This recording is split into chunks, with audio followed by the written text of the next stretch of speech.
Witnessing my husband's selfish claim over the house of my late father, with whom we were living, as he declares, "I'm going to make my father-in-law's house mine. Can you really not understand anything?" My husband's shallow remark made me laugh beyond surprise. Seeing my long underestimated husband's family cornered by my retaliation. I, Katie Manning, had been living with my father and my husband, Ben. Since my mother passed away when I was in high school, my father raised me with endless love. My deep affection for my father remains unchanged. When I proposed living with my increasingly worrisome father to Ben, he warmly welcomed the idea of us living together in our home. "Are you really okay with this?" "I can manage on my own," my father asked me anxiously, a concern stemming from our cohabitation proposal. When I suggested living together, he initially smiled happily but soon looked worried. "I am always worried I might be a burden to you." My father always considered my feelings. However, after I expressed my desire to stay with him and Ben agreed, my father accepted with a smile. Today, Ben and I are moving into my childhood home. We began unpacking the boxes brought by the movers. "Again with this? Haven't I always said this is what I wanted?" "You're right, Dad. Plus, this place has better access to work, which is also convenient for me." We explained, and my father nodded with a faint smile. After unpacking, we found my father had prepared coffee for us. I was about to take a coffee break when I heard footsteps coming downstairs. "I thought you might want a break, so I prepared some for you too." Grateful for the warm hospitality, Ben and I enjoyed a break with him, feeling happy about the enriched life that lay ahead. After a short rest, we resumed unpacking, rolling up our sleeves for another push. "Hey, if you want, you can quit your job. It's okay to stay and support your father." During the work, Ben made a surprising proposal, pausing me in astonishment. "What do you mean?" "Think about it. Moving back here, we've cut down on our rent expenses, right? If you quit your job, taking care of your father and having fewer worries might be better, right?" Currently, both of us work, with me mainly handling household chores. Though Ben helps sometimes, our days are still quite busy. I mulled over Ben's suggestion, feeling delighted at the prospect of spending more time with my father. Moreover, focusing on household chores seemed like it would reduce both mental and physical stress. Ben's proposal was very appealing, but it meant becoming financially dependent on him, which worried me. Grateful for his acceptance of the cohabitation, I pondered whether I should rely on Ben further. With a change of living environment, we decided to continue as before for now. Ben said, "I don't want you to overdo it, but the cohabitation proposal was mine." I felt I couldn't always depend on Ben. A month has passed. "Hey, maybe quitting your job for your father's sake is the best after all." When Ben suggested this again, I also thought it might be the best course of action. Living together turned out to lighten my daily load unexpectedly, mainly because my father took on household chores. Returning home, I found my father had already prepared dinner or cleaned the house. Yet, this seemed to increase his burden, making me feel guilty and contemplate quitting my job to take over the chores. "Yeah, I might do that. I feel bad putting financial pressure on you, Ben. What are you thinking?" "There's no need to worry about that." Hearing those words, I made up my mind to quit my job. When I told my father about this decision, he urged me to continue working and leave the household chores to him. But after expressing my desire to help with the chores, he understood. As a result, I chose to quit my job and dedicate myself to our home, leading to more fulfilling days spent with my father. However, gradually, changes began to appear in our lives. "I'm home. Welcome back, Ben. It must have been a tough day." "Yeah. Is dinner ready?" Ben's return home became later, and by the time he got back, my father was already asleep, decreasing the opportunities for us to eat together. Today, I was watching TV with Dad, but... "Can you keep it down? I'm eating." "Oh, sorry." When my father is nearby, Ben is as kind as he used to be, But lately, when it's just the two of us, he becomes quite cold. I feel like my quitting the job has added stress on him, and all I can do is apologize. After Ben finishes his dinner, I start to prepare his favorite evening drink, but he gets up to leave the dining area. "Where are you going?" "What about your drink?" "I'm going to take a bath," he answered shortly and left, closing the door behind him with a bang. Whether he's in a bad mood or simply tired, these days leave me unable to help but sigh. The next day, I wait for Ben's return after my father has gone to sleep, but even past midnight, he hasn't come home. Worried, I try calling him but get no response. Just as I start to panic, thinking something has happened, an email arrives. "What?" The cold text of the email seemed to convey his feelings. Despite sighing, I felt relieved that he was safe. "Still at work?" "I was worried because it's late," I replied, and his response came quickly. "On a business trip." Those few words let me know he wouldn't be coming home tonight. I hadn't been informed about the trip, and I wish he had told me sooner, but expressing that might only irritate him further. "So, you're on a business trip. Got it. How long will you be away?" I sent this message, but no reply came. After that, Ben's business trips became more frequent, and he stopped telling me when he would leave or return home. My father, trying to be considerate, would ask about the situation when Ben was home, and he would answer with a cheerful smile that no longer seemed directed at me. "No problem, I'm working hard for our family." Seeing his reaction made me feel like he was dissatisfied with me, and though I suggested we talk, he would say, "I'm just busy" or "I'm tired. Let's talk later," and we never had a serious discussion. Eventually, Ben rarely returned home. Amidst growing distrust, I began to suspect he might be having an affair when I unexpectedly received a message from my mother-in-law. "I need the address of the company Ben works for." A one-line email without any greetings. My in-laws have not been fond of me since the beginning of our marriage, throwing harsh words and malicious actions my way, leading to a natural distance between us. Ben understood this situation, and although it never worsened our relationship due to my in-laws' issues, it didn't improve either, and we continued to keep our distance. Receiving this sudden email from my mother-in-law, I pondered its intent before replying. "It's been a while. May I know why you need Ben's work address?" After sending this reply, it seemed she was indeed upset, as I immediately received an angry call. "Hello, it's been a while." It's been a while. You've made Ben take care of your father and quit your job to do nothing at home. How can you do such a thing?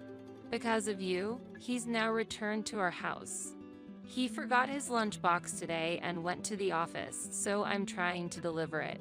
What are you going to do about this attitude? It's unforgivable. Give me the address right away.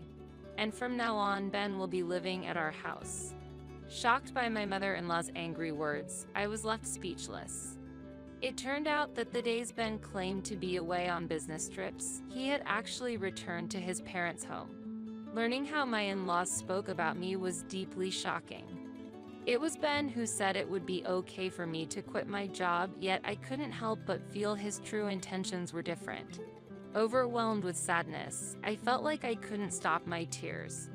Without arguing, I simply provided Ben's work address and ended the call. Trying to calm myself, I made some coffee in the living room when my father came in. Asking him if he would like some coffee with a smile as usual, he looked at me, smiled back, and accepted. As we enjoyed our coffee, my father started talking about the past. "Your mom and I used to argue a lot when we were young. There were many misunderstandings, but we always tried to be honest with each other, and that's how we solved many issues. Couples who can argue and then fix their relationship might understand each other better and become stronger," he said warmly. His words deeply resonated with me, and I decided to have a serious conversation with Ben. "That's true, Dad?" "Thank you," I told him, and he responded with a kind smile. Afterward, I sent an email to Ben outlining the facts from my conversation with his mother and expressing my desire to talk. However, Ben replied dismissively, making me sigh deeply. Anger towards Ben began to build inside me. I wanted to respond immediately in my emotional state, but took a deep breath to calm myself. This situation led to Ben stopping his contributions to our household finances. Attempts to contact him were met with silence, and messages about living expenses were ignored.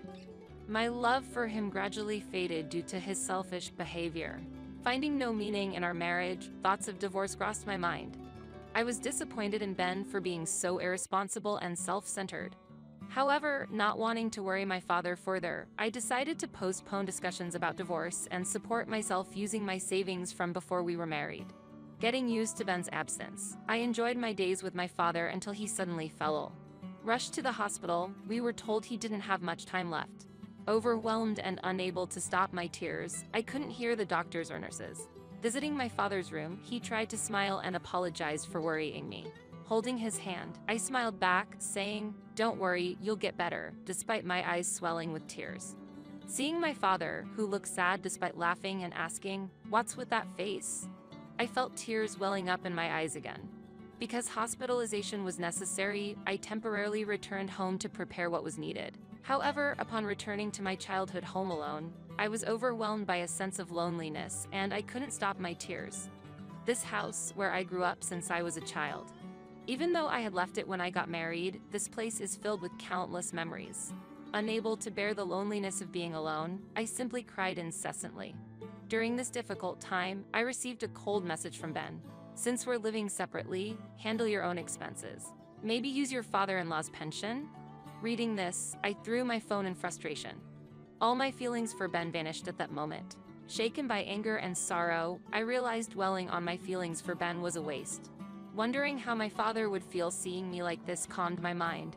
Regaining my composure, I washed my face and prepared to leave for the hospital.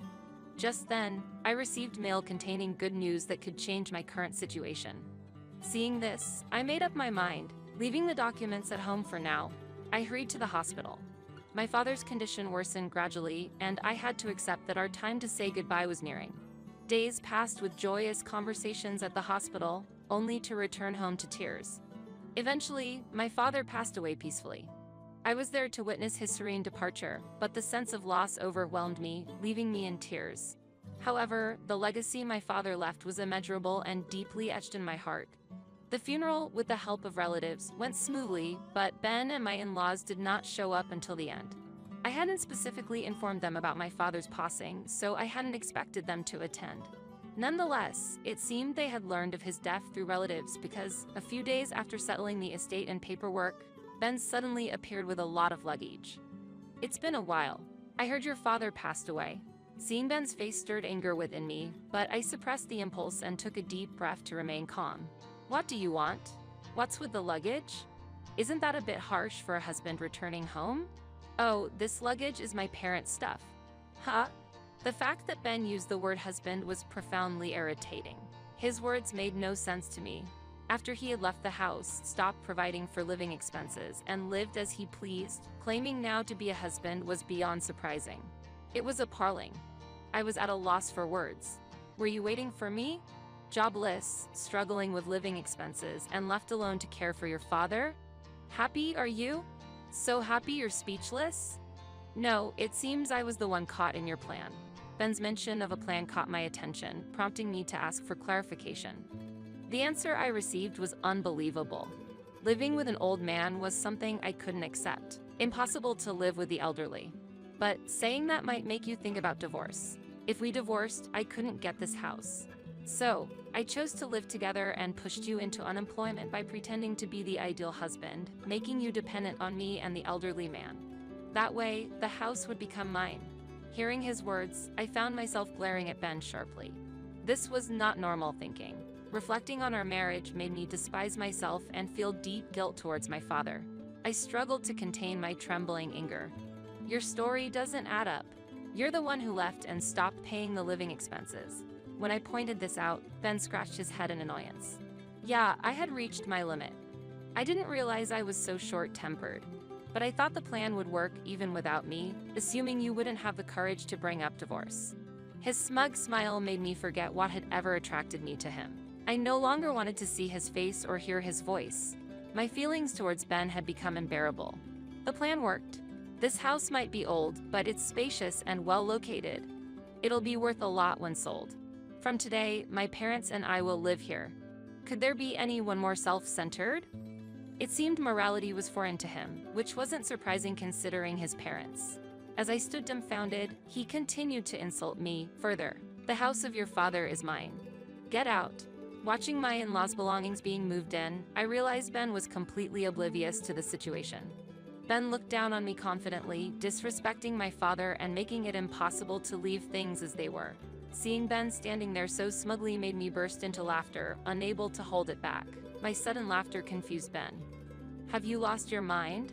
That's the perfect description for you. The thought of confronting him with reality made my laughter uncontrollable. Seeing me laugh, Ben became furious. However, ignoring his reaction, I laid out the reality. Don't you know? This is my house. It could never become yours. Surprised and frozen by my words, I continued. Besides, you and I are now unrelated. Didn't your mother tell you? Laughing as I said this, Ben seemed utterly stunned. Then, he immediately started contacting someone on his smartphone, apparently his mother. What, Mom? Katie's saying something weird. We haven't divorced, have we? She said I hadn't heard anything from you. What do you mean, you sent it? Really? How did this happen? Watching Ben's speechless reaction, it seemed he finally grasped the situation. After ending the call, Ben's expression was twisted as if he was looking at something incomprehensible. Did you really submit a divorce application? He asked. Yes, I did. The day your father was taken to the hospital, your mother sent me a completed divorce form by post, which I happily submitted the next day. Your mother has her moments, doesn't she? I replied. Damn it. Even if it arrived, you weren't supposed to submit it. It was something my mother made me write just in case, not intending to actually divorce. Ben was furious. But you filled it out yourself, didn't you? Whether or not you intended to doesn't matter. I completed the divorce process as you wished, so you should be thanking me, I calmly retorted. Seeing Ben frustrated, I felt a sense of relief inside. The divorce form from my mother-in-law might have been intended as harassment, but for me, wanting a divorce, it was a stroke of luck. Later, Ben anxiously questioned me about property division and the house's ownership, but I dismissed his concerns. It was clear there were no significant assets to divide, so I informed him there was no need for division. I explained that due to the short cohabitation period with my father and the assets being in my father's name at the time of the divorce, they were not subject to division. Ben insisted on a financial demand, claiming even my savings from before marriage should be split, but I informed him his claims had no basis. He turned pale, attempting to argue but only opening and closing his mouth, resembling a fish out of water. Though tempted to mock him, I chose to maintain a mature demeanor and calm myself. Let's send this here. It's problematic for someone to bring their belongings into another person's home uninvited, which clearly constitutes trespassing. If you plan to stay any longer, I'll have to call the police. As I said this, Ben hurriedly gathered his belongings and left. I spread salt at the entrance and prayed to my parents' portraits. This is for the best. I'll become stronger, so please watch over me. Thinking of my parents meeting again in heaven eased my loneliness and lightened my heart. Emboldened by this new resolve, I began looking for a job. It was then that a friend contacted me, knowing I was job hunting, and offered to introduce me to a job that matched my expertise. Thanks to their recommendation, I quickly secured a position after an interview with HR. A few days later, I received a message from Ben. Sorry for being stubborn the other day. Actually, I wanted to start over with you, which is why I came to the house. Finding the message unbelievable, I struggled with how to reply but ultimately decided to ignore it. Yet, Ben continued to send poetic messages like a relentless suitor. Once, we were like the sun and the moon.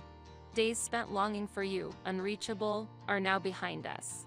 Now, we can be closer. Without your love, I'm nothing. Won't you give me your overflowing love once more? I'll dedicate everything to you. I treasure you more than anything. Our love will last forever. No matter where I am, I'll continue to love you, for your heart is my home. Each time I received these poetic messages, I shared them with colleagues, wondering if they could serve as material for work. Currently working as an illustrator in a cartoon editorial department, these emails sometimes prove to be useful inspiration. Look, the melodramatic stalker is back. It's great to have something to laugh about in tough times. Unknowingly, Ben has become a source of amusement. Feeling only discomfort from his messages, I've been avoiding replying. Amid these days, the doorbell at my home rang. Looking through the peephole, I saw Ben standing outside. I had never expected him to show up in person, so I decided to call the police immediately. "Hey, I know you're in there. I can see your car. Please, just listen to me. I'm really in trouble right now."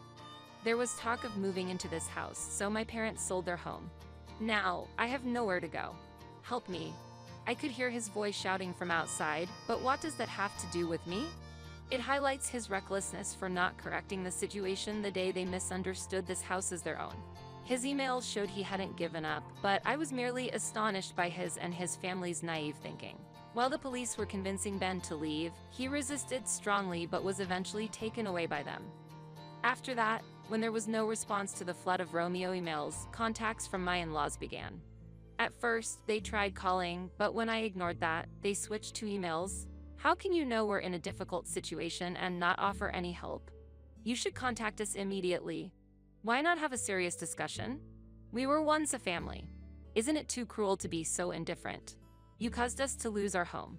Now we live in a dilapidated apartment. Why won't you hand over the house?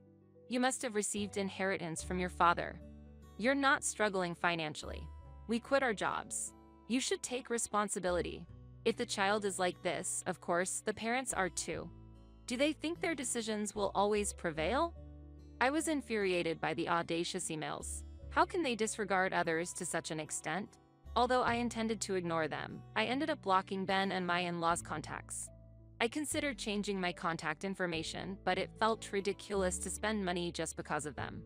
I was determined to ignore them, but I reached my limit.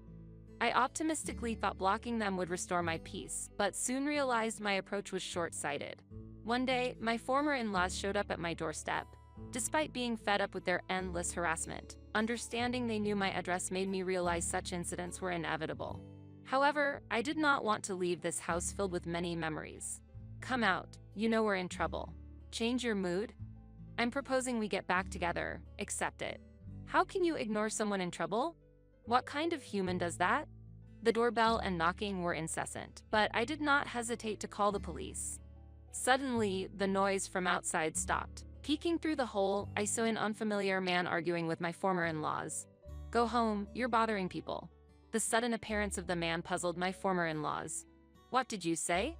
Who are you?" Could it be an affair partner? Unfazed by their backlash, the man looked at them coldly. "Your attitude is the problem. Look around. This is a residential area. Look, people are gathering because of you. You're really causing a disturbance." Indeed, through the limited view of the peephole, I could see neighbors gathering, which felt somewhat embarrassing. However, seeing my former family flustered and stuttering but was when the police arrived. It seemed one of the officers had encountered this scene before, saying to Ben, "It's you guys again." Hearing this, my former in-laws' faces turned red. "How much trouble are you going to cause? Get some awareness." I silently thanked the man as he walked away, relieved. Afterward, my former in-laws were taken away in a police vehicle, and the onlookers dispersed. Hours later, the doorbell rang again, and peering through the peephole, I saw the man from the earlier argument standing there. Surprised to see him, I hesitated before cautiously opening the door. The man greeted me with a warm smile. "It's been a while. If you were back, you should have let me know." I recognized his face, but I couldn't immediately recall who he was until he reintroduced himself. "Don't tell me you've forgotten. It's been over 10 years, after all. Remember me? I'm Scott." Hearing his name, memories flooded back. Scott, my childhood friend, known as Scotty in our hometown. Scotty. Now that you mention it, you really are Scotty. Scott used to live next door and we hadn't seen each other since changing elementary schools. Finally remembered, I've moved back to the area. We're neighbors again. It's really been a long time. And thank you for earlier. It meant a lot to me. After expressing my gratitude again, Scott just laughed it off, making me smile too. We caught up on old times, and I ended up telling him about the recent disturbances. Scott promised to support me whenever needed, proving to be a reliable friend. When I mentioned my father's passing, Scott offered to pay his respects, remembering him from our childhood. The joy of having someone who shared my past was profound. Days passed, and I received a letter from a law firm out of the blue containing a notification. Opening the unexpected envelope, I found it claimed I had committed infidelity during my marriage, demanding payment for damages. Shocked by the situation, I noticed a message from an unknown email address on my smartphone titled regarding the notification. The message read, "Your ex-husband Ben has initiated a lawsuit claiming marital infidelity on your part. Admitting and dealing with this straightforwardly will avoid escalating the matter. We plan to inform your workplace. Considering your future, we advise settling this matter promptly," suggesting a threat. It was clear this was a scheme by my former in-laws, not a genuine liar's notification. Upon closer inspection, the quality of the notification raised doubts about its authenticity, prompting me to consult a real lawyer. The lawyer confirmed it was a complete forgery, and the supposed attorney's name was not registered, revealing the document as fake. Despite knowing better, I decided to play along in my reply, indicating a willingness to consider their claims but asking for evidence of my supposed infidelity. "The alleged mental anguish suffered by Ben is immense, and we seek compensation for that," they replied, without any tangible proof. Such baseless claims seemed unlikely to involve legal professionals. I assert there was no infidelity on my part, hence no evidence exists. It's hard to believe professionals would intervene based on such unfounded claims, wouldn't you agree? Moved by Ben's passion, we wish to assist him. We expect your sincere cooperation, not intending to escalate this matter further. Quite an emotional approach for a professional. You're aware impersonating a lawyer is illegal and punishable, right? Just to confirm, you do hold legitimate qualifications? This inquiry halted their previously prompt responses. Curious about the next move, I received a new email. "I am indeed a professional. However, your arguments were unbeatable. We've decided to withdraw the lawsuit. No need for withdrawal, as I have no passion for this matter and am entirely calm about being falsely accused of infidelity. I intend to legally counter this. Looking forward to meeting this passionate lawyer in court." After this exchange, all communication ceased. However, the silence did not last long as my former in-laws once again showed up at my house. Despite it being late at night, they started begging loudly at the front door, "We made a mistake. Please spare us from the lawsuit." Awakened by the noise, I checked the time and it was past 1 a.m. Anger at being deprived of sleep reached its peak, and I yelled, "Please be quiet. Stop bothering me."